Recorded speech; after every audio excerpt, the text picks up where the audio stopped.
Сәлем достар, құрбылар, қыз-келіншектер. Мен өткен видеомда сіздерге мынандай жаба баланда тігілетін юбканың әдісін көрсетіп шыққан болатынмын. Келесі видеода мен сіздерге жоғар жағын тігіп көрсетемін деген болатынмын.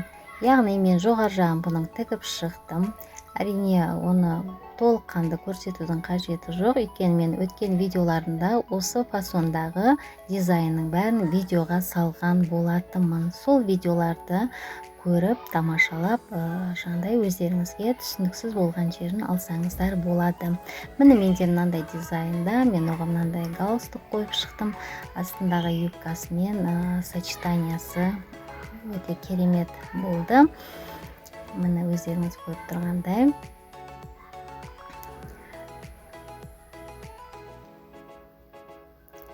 Барлықтарыңызға да тігін өнерінде сәттілік тілеймін.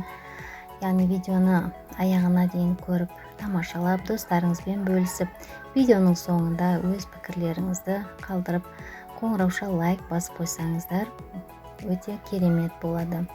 Әрине барлықтарыңызға да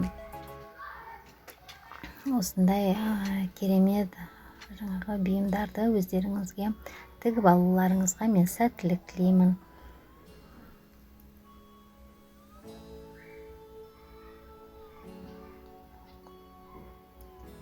Ал енді бұның киіліп тұрған кездегі несін көріп шығайық. Міне қараңыздар.